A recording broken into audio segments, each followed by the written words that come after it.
Welcome to today's webinar. My name is Kimber Kunimoto, and I work with the Communities Building Youth Futures team here at Tamarack Institute. We're working with 13 communities to help improve outcomes for young people as they transition from education to employment. In case some of you are just getting to know Tamarack, we are a remote organization, and I myself am a settler who lives in Takaronto, colonially known as Toronto. I'd like to thank the many Indigenous peoples, including the Anishinaabe Nation, the Huron-Wendat, the Seneca, the Haudenosaunee Confederacy, and most recently the Mississaugas of the Credit River, who are the current holders of Treaty 13, for allowing me to live, play, and grow on this land. This land is the subject of the Dish with One Spoon Wampum Belt Covenant, an agreement to peacefully share and care for the Great Lakes region.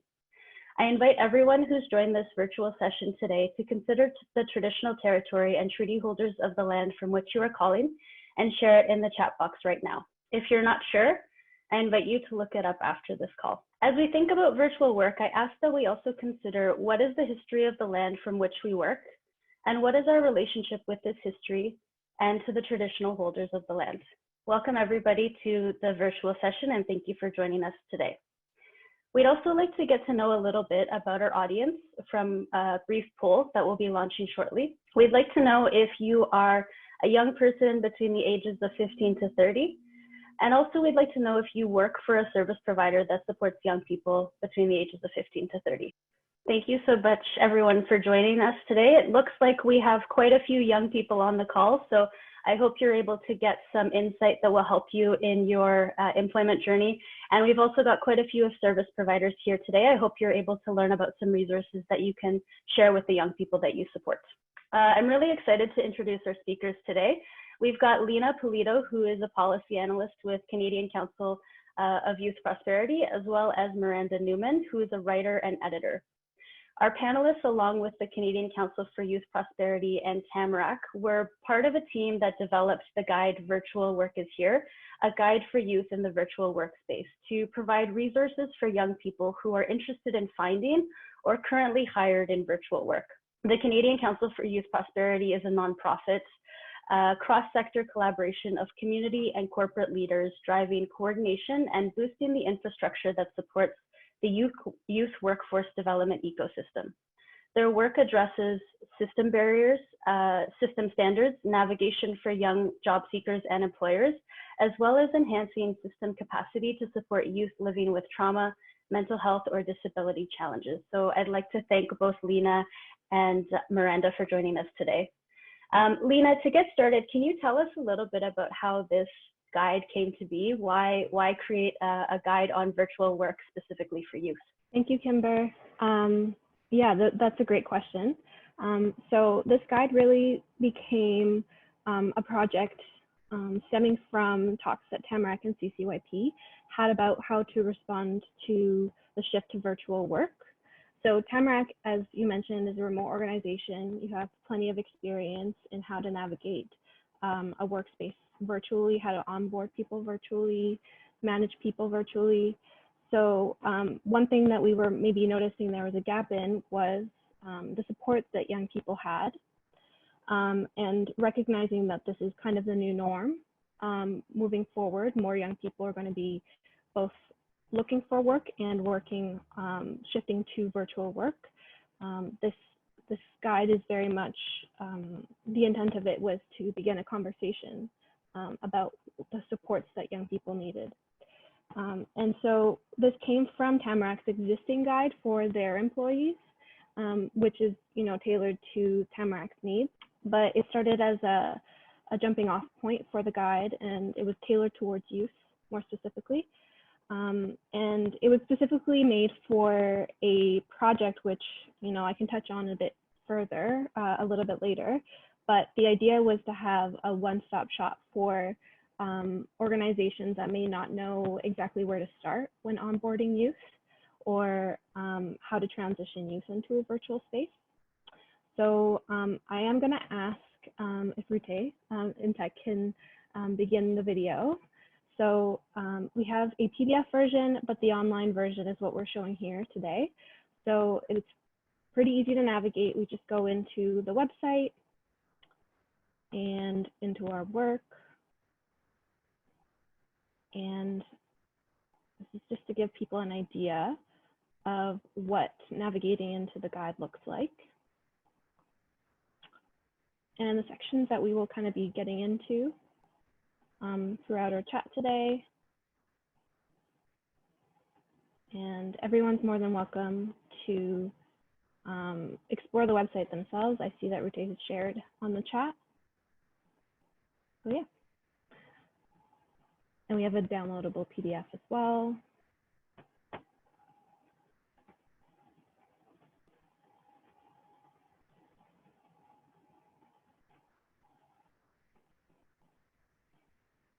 And an example of kind of the interactive perspective that we took in creating this guide. So looking forward to share that with you today. Great. Thank you for sharing that, Lina. I really enjoy the interactive elements of the guide. I like that you have a mixture of videos and buttons.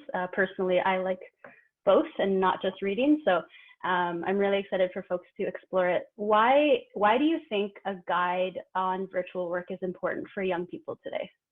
Yeah, no, that's a great question. Kind of stemming from the idea that the nature of work is changing today, and perhaps a lot of employers and youth themselves are not really prepared or haven't been given the tools to really determine what that means. So one, people might increasingly find their first work experience in their chosen field to be virtual, which is something maybe a lot of people were not necessarily trained in. And so starting a conversation about what work virtually can mean is really important. Two, many employers do not have the managerial capacity or know how to manage a recent grad or an individual entering the workforce for the first time. And this is not necessarily a failure on their part, but just the reality of the shifting workforce.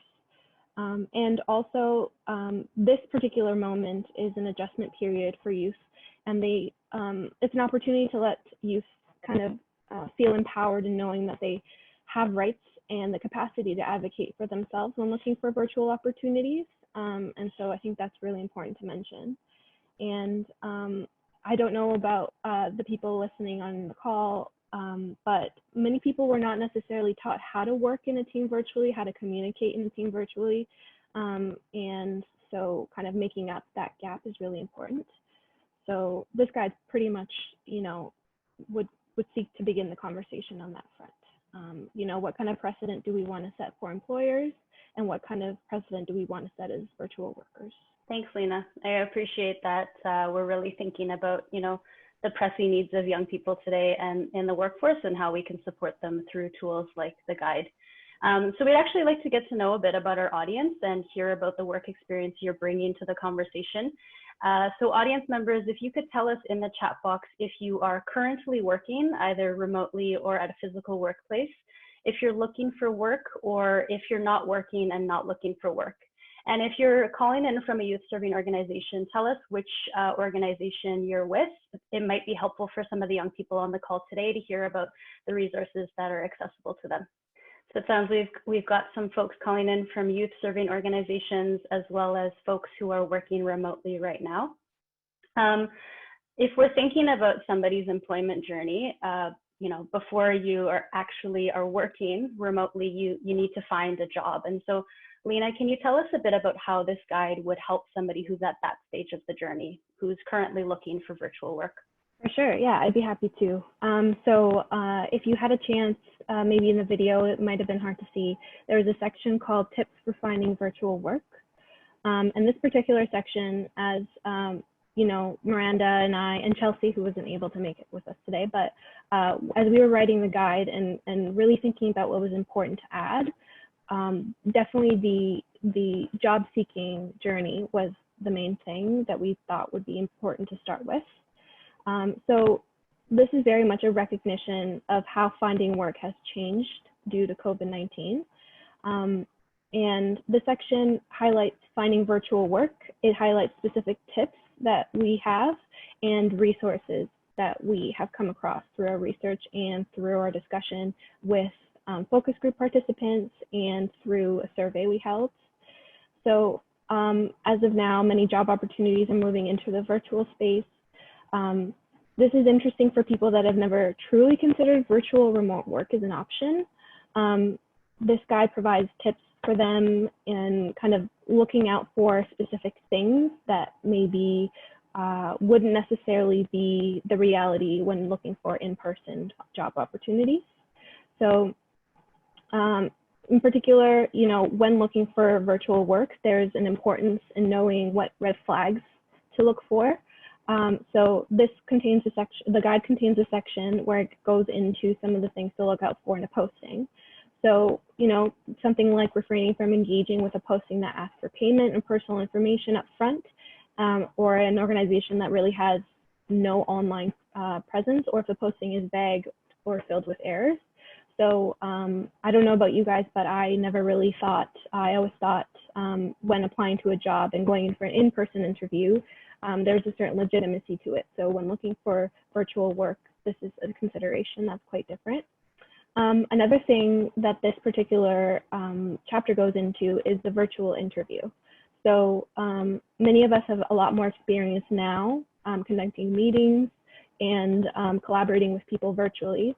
But for people having an interview or being part of an interview that's already a nerve-wracking experience, there's certain tips and considerations in the guide about this particular, you know, milestone in the job search process. And it also contains a section on networking. You know, how can networking look like in a virtual world? And it is a key part of the job hunting exercise, and many people might have been used to in-person meetings, but kind of some of the tips that we have about how to build your network in a virtual sense, which might, again, it might be the reality for the following months, if not year, that we're going to have to meet virtually. So yeah, those are the sections that we go into. And I'll pass it back to you, Kimber. Thanks, Lina. So we want to hear again from our audience and learn more specifically about our audience's virtual work experience. So we'll be launching a short poll to find out, have you ever applied for a job where most of the work was being done virtually? So it's interesting to see that about 75% of our audience members who responded to the poll have not applied for a job where most of the work was being done virtually. Miranda, could you actually tell us maybe some 3 pieces of advice that you have from your own experience for someone who's starting their career and looking for virtual work? Absolutely. Thanks so much for that question, Kimber, and thanks everybody for joining us today. So I think my first piece of advice around sort of, you know, navigating this new world of work is just to be kind of open and flexible about the sorts of jobs you're willing to take on right now.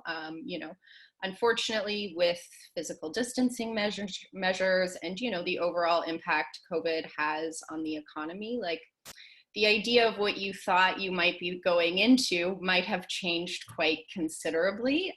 So yeah, I mean, don't be afraid to take on roles that, you know, maybe are virtual roles, maybe are contract instead of a full-time job, which you may have to work up to at this point. And also, one thing that was really valuable to me when I was starting out in my career was taking on roles that were a little bit outside of my comfort zone. You know, it might not be exactly what you had in mind for your career, but very often I felt that those roles actually provided the biggest learning opportunities for me. So that would be my first piece of advice.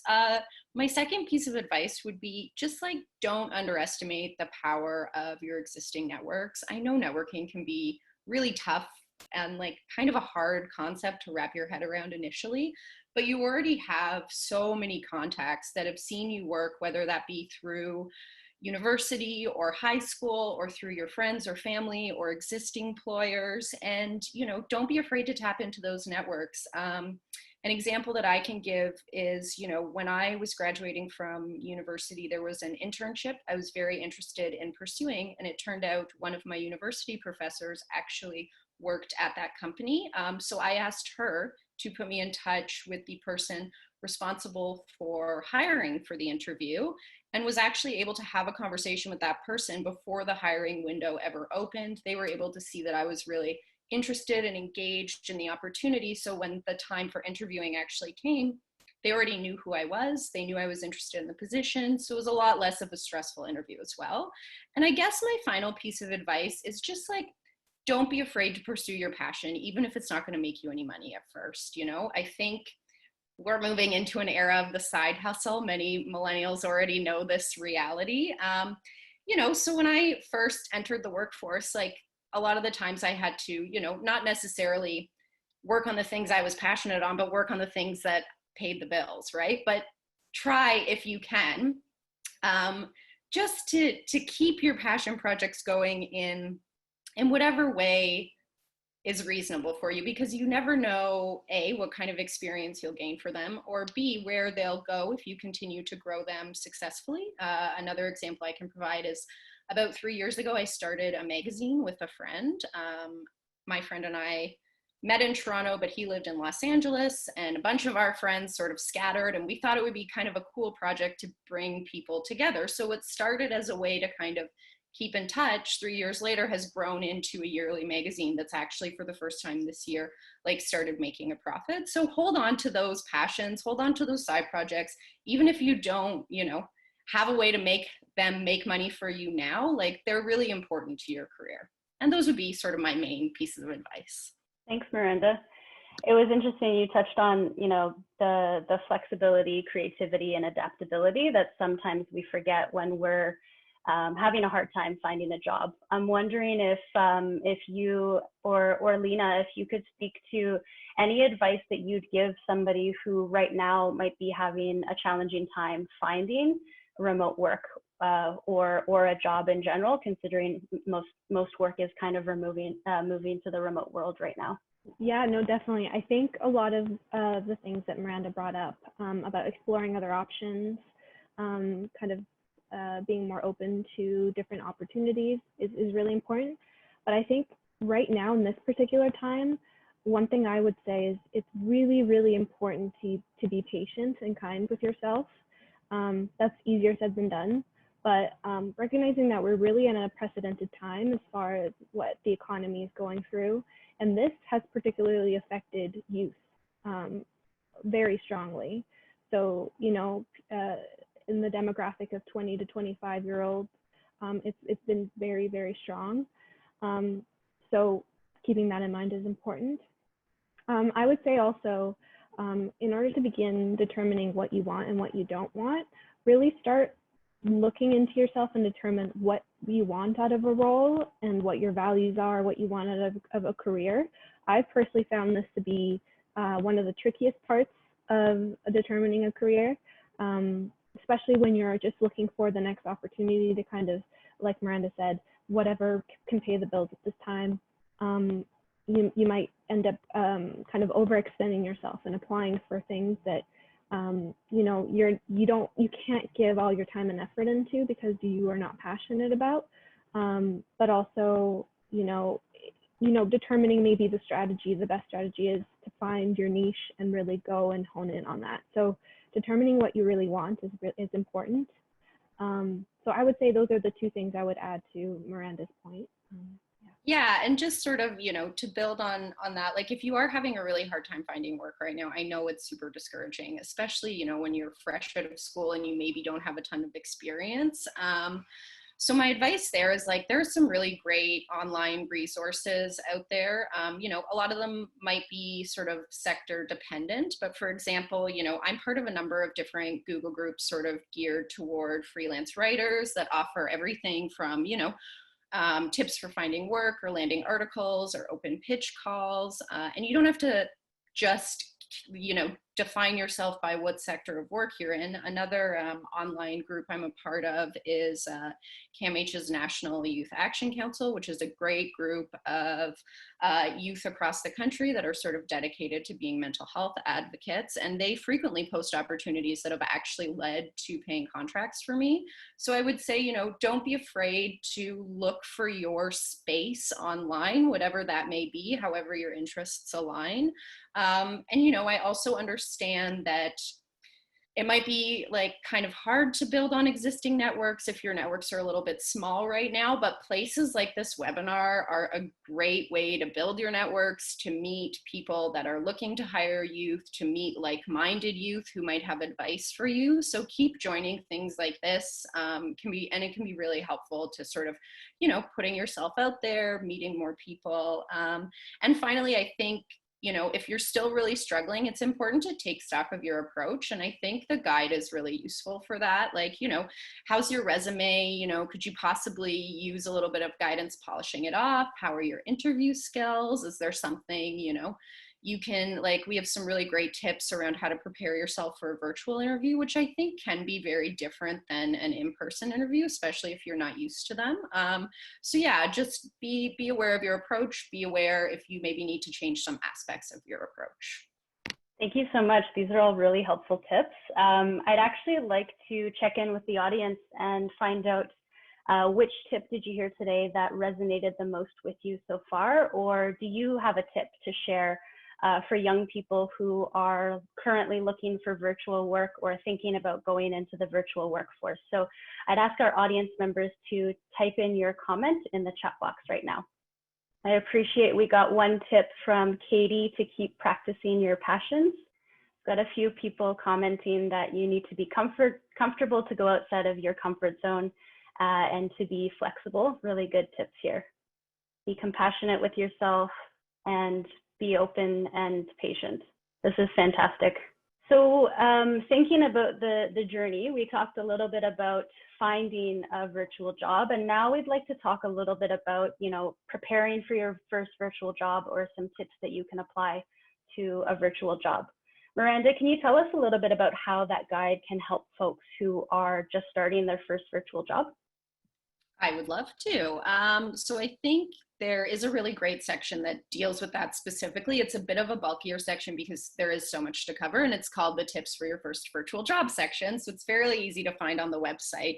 But when we actually surveyed some youth respondents, we found that 60% were like one of their biggest concerns was maintaining boundaries in their first virtual roles. So we really wanted to ensure youth had the information that they needed, because I think when you are working virtually, there is definitely more of a chance for the boundaries between your personal and your work life to blend. So, you know, we really wanted to kind of dig into, like, what are your values? How do you advocate for yourself? How do you set boundaries in a virtual setting? And what do you do when those boundaries aren't respected? You know, beyond that, we felt it was really important to include communication tips, especially when you're in a virtual position and you're chatting over email. You know, there's a lot of possibility for miscommunication or misunderstanding.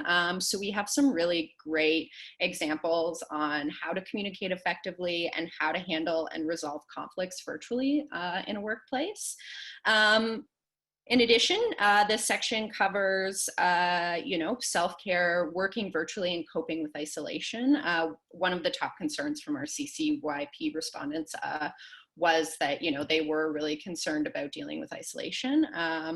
So there are some really great tips about just how you can combat that kind of stuff. And then, you know, another concern that came up a lot in our surveys was distractions. You know, you're working from home, you might have roommates, you might have kids, you might have parents, you know, you might not be working in ideal spaces. So we took a look at some studies, we gathered information from a lot of different resources just about how you can kind of maintain your productivity when you're working from home and how you can overcome distractions.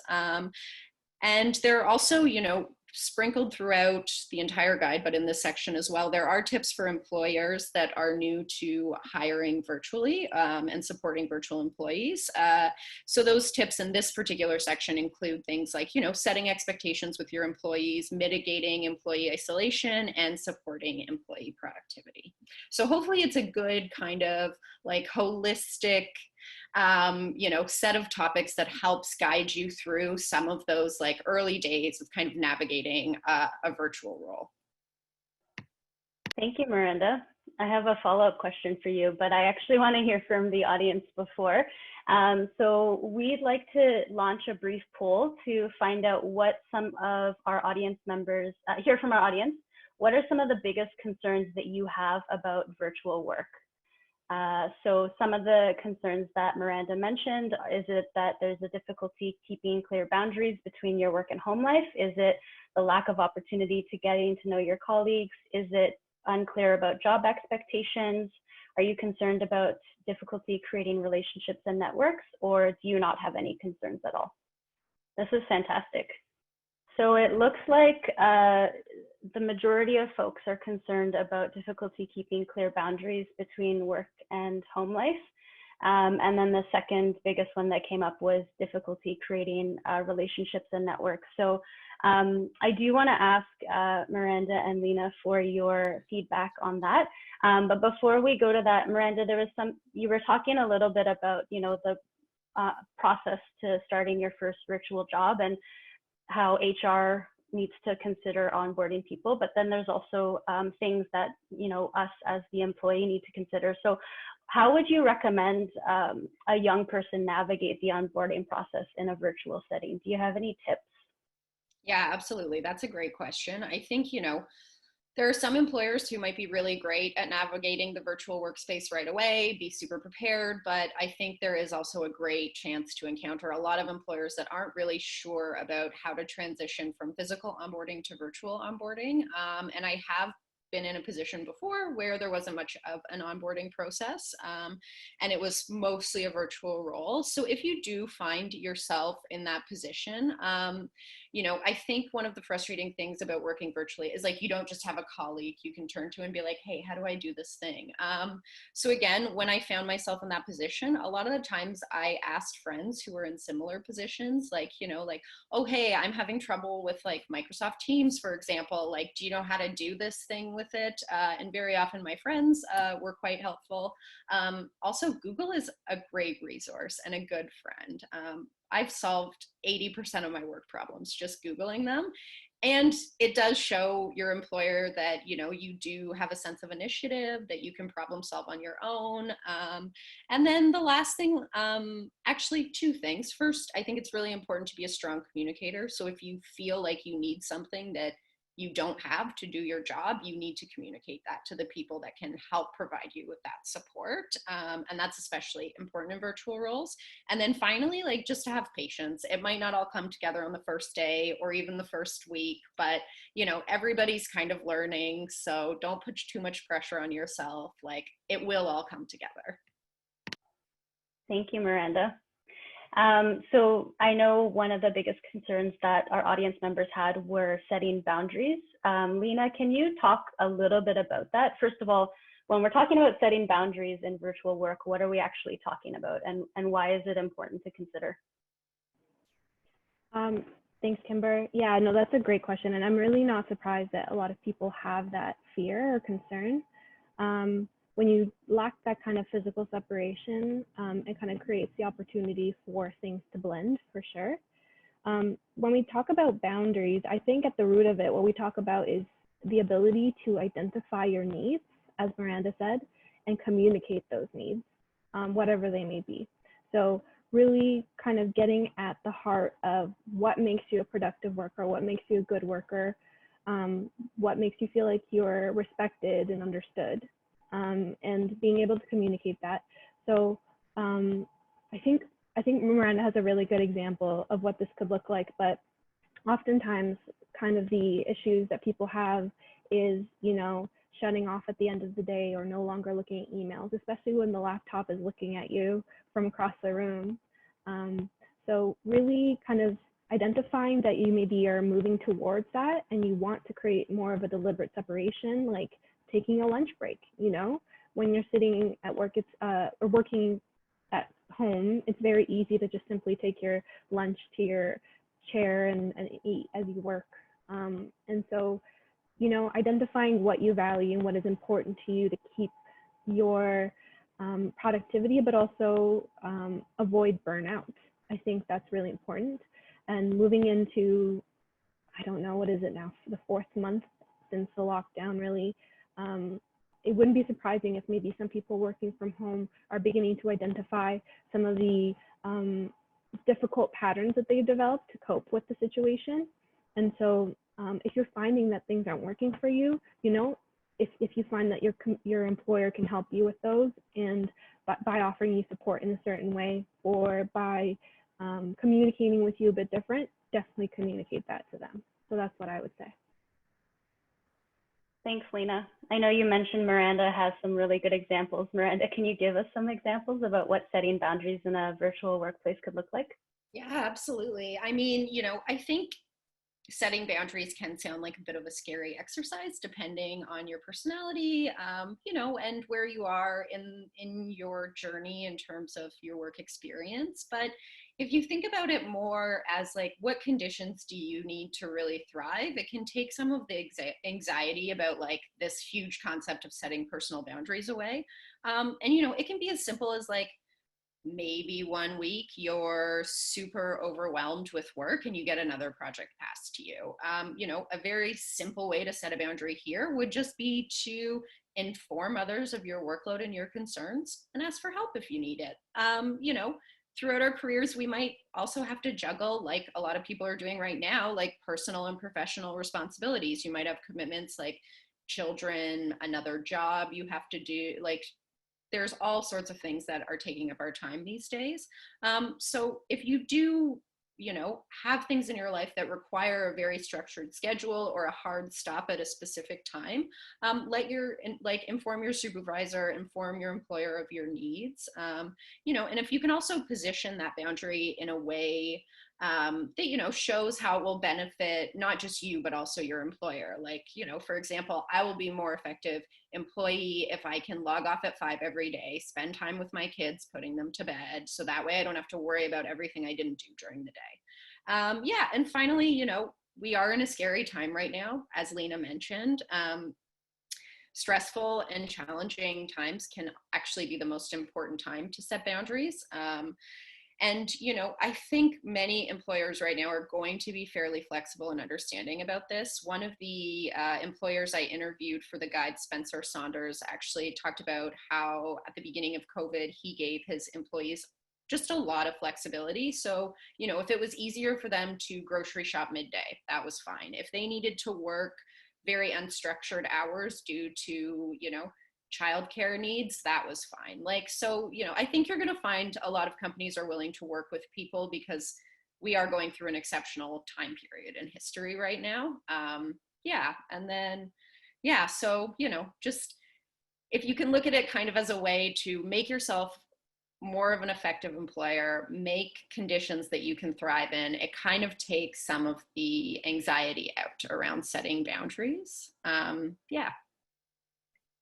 Thank you.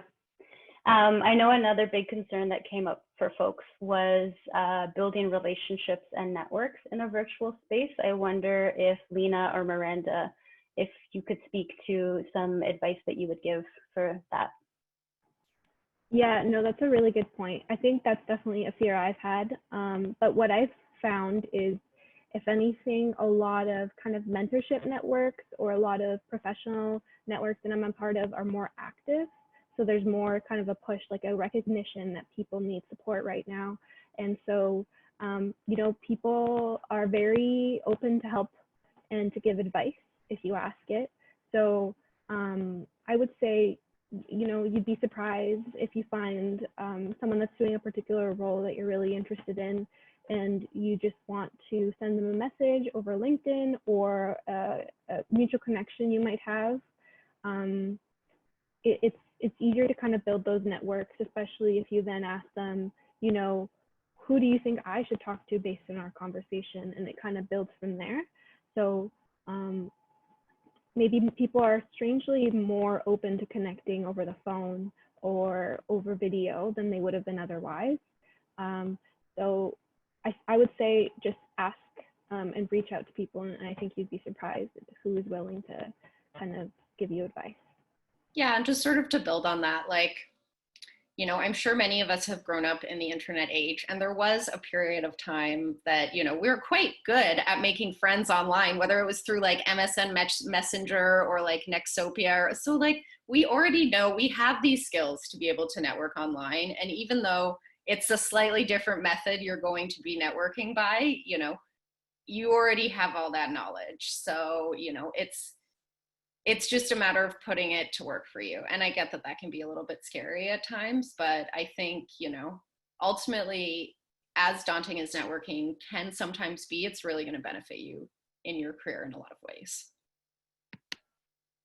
Thank you both for providing us some advice when it comes to setting boundaries and building relationships and networks virtually. I think for a lot of folks right now, or what I hear anecdotally, is trying to find a job, and everybody is kind of remote virtually, and they're not really sure how can I keep that that personal connection and those networking happening. So I hope there's some advice that our audience members can take away today.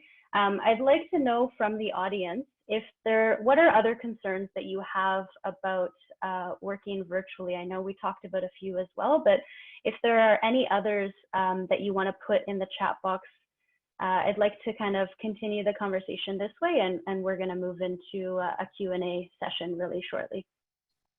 While everybody is putting in their questions, I wouldn't mind just adding one more word on burnout, if that's all right with everybody. So, one of the things we were talking about is boundaries today. What happens when you don't set boundaries is burnout. It's real and it should be taken seriously. It will present in all sorts of different ways. But, I personally have actually experienced burnout early on in my career. I was working 100-hour work weeks. I was managing 2 festivals at once. I was writing freelance articles. I was still doing all this side work. And one day I just crashed. I couldn't do it anymore. I had a big grant app due on Monday. The words just stopped making sense on the page. Like my brain just literally shut down. And I think I've always been a person that's been pretty hard on myself. And I wasn't really taking good care of myself at that time. And you can only really give out as much as you're putting into yourself. And that was a lesson that took me a long time to learn. And I think, again, it's really important to keep in mind when you're working virtually, not to oversubscribe yourself, because, if you burn out, you're not going to get the work done anyway. So. Thanks for that, Miranda. So it looks like we've actually had some questions come into the chat box. So we're going to move into a Q&A period with the audience.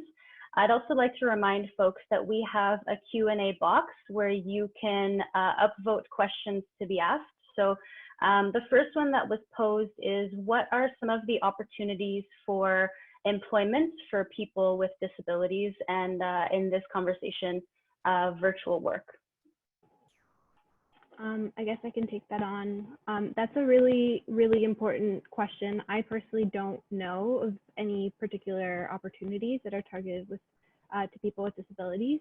I am familiar with quite a few employment organizations that focus with helping both, people generally with disabilities, but also youth specifically with disabilities. Depends on where you're located. I would look, Google employment opportunities for individuals with disabilities in your area. And for example, in Ontario, I know there's the Ontario Disability Support Network, and they kind of represent all the support organizations in Ontario. I would not be surprised if there was something similar in every province. So I would look into that, and there you could receive a lot of support and information. I wouldn't mind chiming in on that one also. I think I identify as somebody who lives with mental illness. There have been times in my life it's been really hard for me to hold down full-time jobs. And unfortunately, I actually found I had to create opportunities for myself that aligned with my needs. And this will be different depending on what your needs are and what your experiences are. But for me, the easiest way to create an environment where I could take care of myself, where I could respect my mental health, was actually to create one myself from scratch. So I actually do a lot of freelance work, and I'm self-employed, and that may not be ideal for everybody, but it's worked really well for me in terms of navigating some of my more personal boundaries as well as my professional boundaries. Thank you both for those pieces of advice. And I know we actually have quite a few youth serving organizations on the call today. So if you have any resources that can answer this question, what are some of the opportunities for virtual work for people with disabilities? Feel free to add it to the chat box.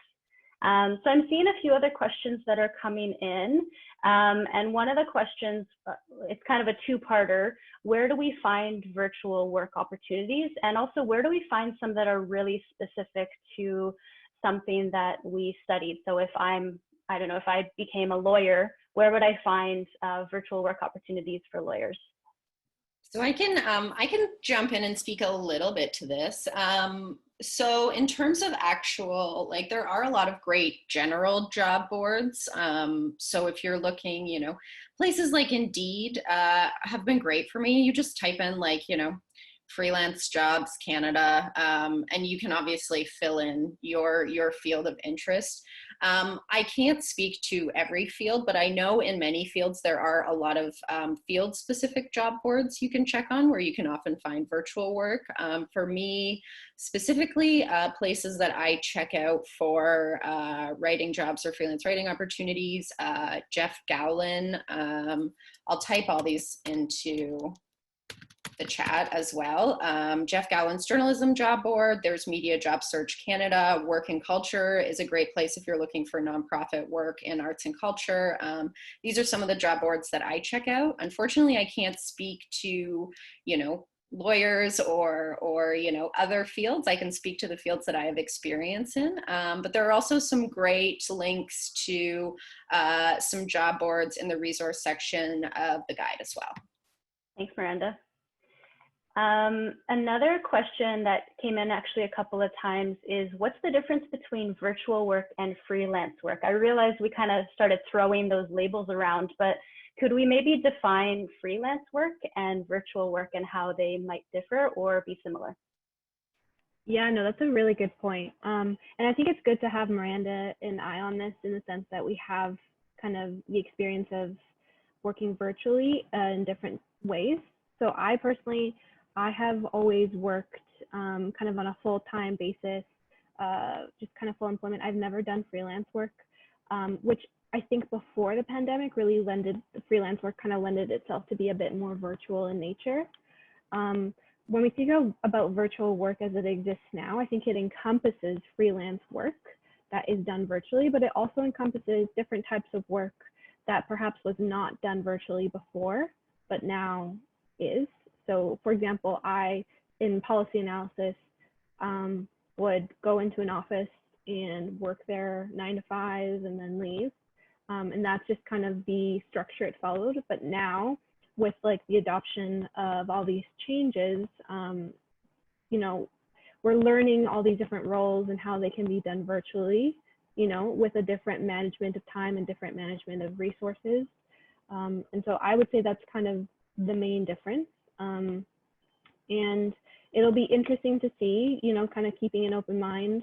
A lot of, I would imagine, and Miranda can speak more to this, but a lot of freelance work, because it lends itself to be more virtual, maybe a lot of people that work on a freelance basis are more used to the virtual work style, whereas people that would go into different types of fields that would be kind of performed more in person are kind of learning to adapt. And I would say I kind of fall into that boat. So that's how I see it. I don't know if Miranda, you have any thoughts on it? Yeah, so I mean, you know, I have always freelanced on the side. Even when I've held full-time jobs, there's never been a time in my life when I have not been freelancing. And freelancing can take all sorts of different forms. Typically for me, most of my projects were digital, like virtual freelance projects, just because of the nature of work I do. However, you know, there are certainly contract and freelance opportunities that weren't always virtual, but I think we are going to see those diminish. I think sort of what the main difference between, for me anyway, between like freelance and virtual work is virtual work, you can work for you know, virtual work I kind of define as like more of a traditional work structure, like maybe you work a 9 to 5 from home and you work for one company, or maybe you have 1 or 2 contracts that you sort of juggle. Freelance work is a little bit more independently engaged, you know. I think I don't ever, you know, I have a lot of places I work for more than one time, but I, you know, at any given time may have 3 or 4 or 5 or 6 different projects on the go. And as a result, like I am my own business. So when you are a freelancer, you do have, there are some different tax considerations you have to contend with and things like that. So yeah, there is, we do mention in the guide as well, there's some really great links out for people who are considering, you know, working independently, creating own opportunities for themselves, which I think is really valuable too. You know, I think without freelance work, like I wouldn't have gotten through my unpaid internship after university. Yeah, and I think it is kind of like a little bit more of a scrappy kind of, you know, self-propelled form of work. But yeah, it's, you know, I think there is going to be a lot of crossover between the two right now. And if you can't find, you know, maybe a full-time or a contract position, freelance work is a great way to kind of make up the gap in your earnings or in your income. Thank you both. A couple of other questions that have come in. How do you advise that youth serving organizations use this guide with young people? Oh, that's a great question.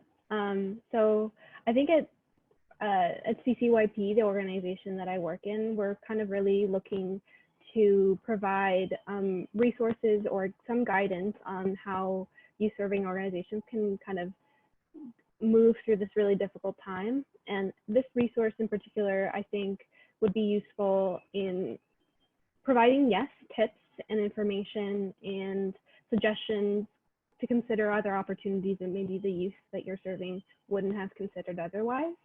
But it's also to begin a conversation, you know, to talk about what being a virtual worker means for them. You know, I think, again, I want to emphasize the importance, because right now, work is really difficult to find, particularly when you're starting off. You might feel like any opportunity that you get, you know, you're just grateful and you'll do the best. And, you know, that's a great attitude to go into it, but also recognizing setting boundaries and advocating for yourself is really important.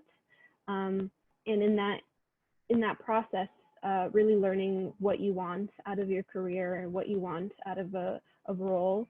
So if this guide can serve as kind of like that catalyst for that conversation, I think that would be useful. And of course, apart from kind of the tips and resources that we have, there's a resource section in it, which you could probably navigate to if you've seen the website. And, you know, we're going to continually add to it and build on it. So hoping that would be a good one-stop shop for that kind of information. That's great. Yeah, the only thing I would add too is, you know, this guide has been built with a lot of feedback from youth. So I think it's a really interesting perspective for employers to engage with, especially as they're considering the needs of their employers. And I also think, and it was, you know, something that came up when I was interviewing one of the employers for the guide. She said something, Helen Walsh, you know, really interesting about hiring virtually and hiring freelance workers, which is just that, you know, when you are able to open up your hiring process outside of geographic regions, outside of, you know, typical 9 to 5 structures, you're actually able to attract very different candidates from, you know, the ones that you would normally attract if you were very much a bricks and mortar location. And those candidates can actually be really helpful for business growth. One of the points that Helen made is like, you know, you as a person are not, and you as a business are not going to grow if you're hiring like people with the same perspective as you constantly, right? Like you're going to get a lot more value if you hire youth that have different perspectives, that have different life experiences, and virtual work has really like created a space to allow this to happen. And yeah, I think the guide gives you really good insight into sort of like youth perspective, as well as some tips from employers who have worked virtually and have wrangled virtual workforces before. So I think it'll be helpful in a number of ways. Thank you. I really appreciate that you highlighted that the guide was developed with young people, and for young people, I think that that perspective is really important. You know, youth leadership is really important when we think about youth futures and employment. One of the questions that actually came in from the chat box is around tips or strategies that you might have to help us stay focused at home, because sometimes it can be hard, if you mentioned already, if you have roommates or other family members at home, or maybe your space isn't set up to be quiet. So any strategies that you would recommend for our audience? Yeah, no, that's a great question. And to be completely honest, I'm still trying to determine the best structure for myself working at home. But I found something that really helps me is something as simple, depending if you're working on a laptop or anything. So kind of really having in mind, when your laptop's open, you're working. If it's closed, you're on a break or you're done for the day. So having that kind of physical separation, I think, works really well for me, because I'm not able to have a physical office space to work in, living in Toronto. So I would say for me, that's personally what has worked. And in the same way that you might communicate boundaries with your employers, you can communicate boundaries with the people you work with.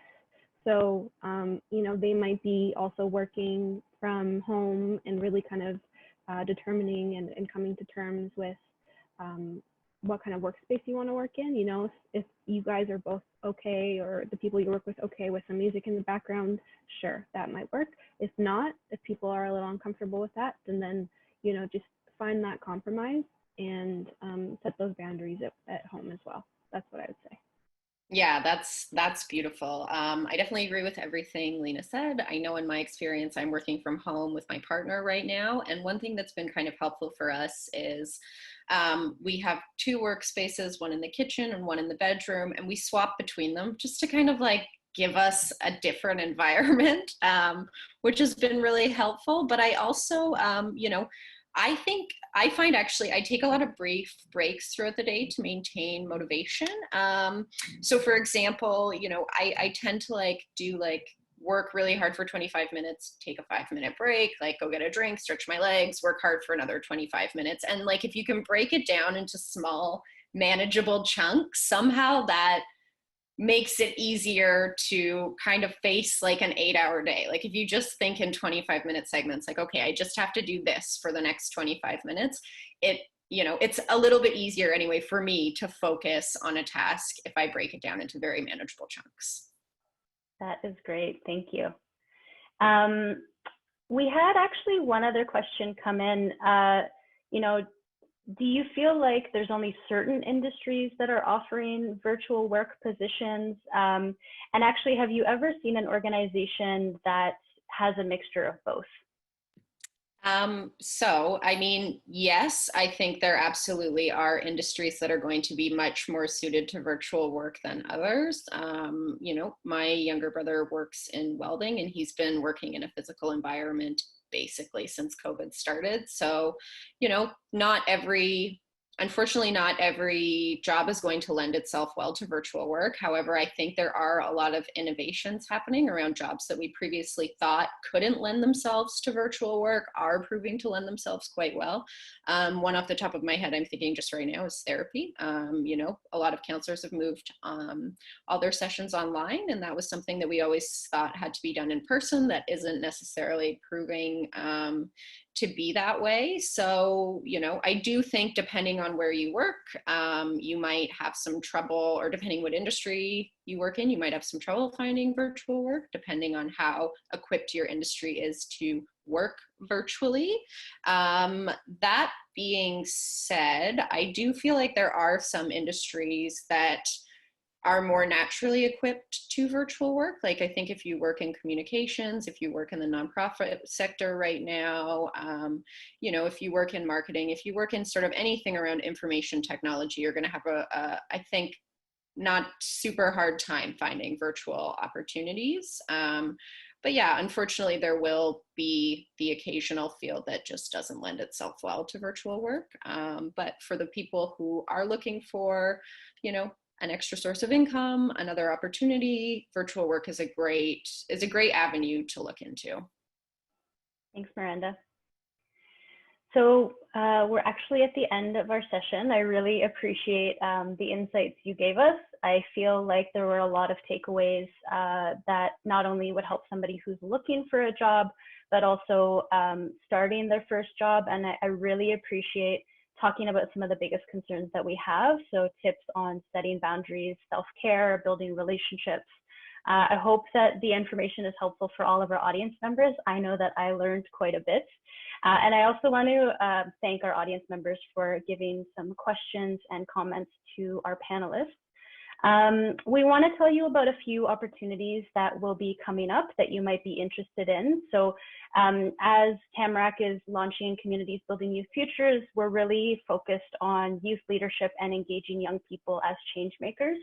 And so if you're interested in hearing about some innovative stories of youth engagement and lessons learned, we'll be hosting a bilingual webinar on August 19th called Engaging Youth, Inspiring Stories and Lessons Learned. We also have launched a newsletter. So if you want to learn about community change work to improve youth outcomes, I'd encourage you to sign up. And to celebrate the launch of this newsletter and our initiative, we're hoping to include Youth Voice in our bi-monthly publication. And so we've put out a call out for a youth blog. So if you're a young person who's between the ages of 15 to 30 and you believe that young people play a really important role in their communities and are interested in pitching a blog idea, we want to hear from you, and we'll be sure to share these links in the follow-up email. Lina, Miranda, can you tell us about any upcoming opportunities you'd like to share with our audience? For sure, yeah, I'd be happy to go into. So we at CCYP, the Canadian Council for Youth Prosperity, we're looking for 10 to 13 young Canadians who demonstrate leadership and are active in their community to join our Youth Council, so the Youth Council initiative. So we seek to provide communication link between youth across Canada, so this is a Canada-wide opportunity, and to work specifically in the youth workforce development ecosystem and encourage engagement and a youth voice. And you would be providing, if you're part of the council, you would be providing insight on policy, programs, partnerships, and research, and really helping to shape kind of the future work in Canada and to mobilize a national network of youth. So the registration for this particular opportunity unfortunately closes tomorrow, July 24th, but I'd encourage anyone who's here and listening to apply. We'll be sending the link over either the chat or you receive it in email, but perhaps the chat is better. So that's the first thing that I want to talk about. The second thing is that one of our partnerships that we are working on is an initiative called Pivot 2020. So this particular project will employ 1,200 Canadians, specifically youth, in 27 different cities across Canada. So again, another Canada-wide opportunity. If you're interested in research and helping to jumpstart Canada post-pandemic recovery, make sure to visit the link, which will be posted in the chat right there. And that would be it. Thank you. I wish I had such awesome opportunities to share. These are like great examples of everything we talked about today. I am a writer. If I tend to write mostly about mental health. If that's ever up your alley, you can check out my work at mirandanewman.com. I also publish a monthly newsletter about coping with symptoms of mental health and trauma, which you can also find on my website. And thank you so much for having me today. This has been really awesome. Thank you both, Miranda and Lina, for your insights and sharing your experience with us. I think hearing ideas and theory is one thing, but hearing real life examples is a lot more helpful. So for our audience members, we want to send a great gratitude for joining us today. In the next few days, you'll receive a follow-up email that'll include a link to the recording for today's call, as well as all of the resources that we shared. Feel free to reach out to me, Kimber, if you have any feedback of how we could improve this webinar experience. And if you have feedback on the guide itself, there's actually an opportunity in the Youth Remote Guide to provide feedback directly on the website. Thank you again for everybody joining the call, and have a great rest of your day.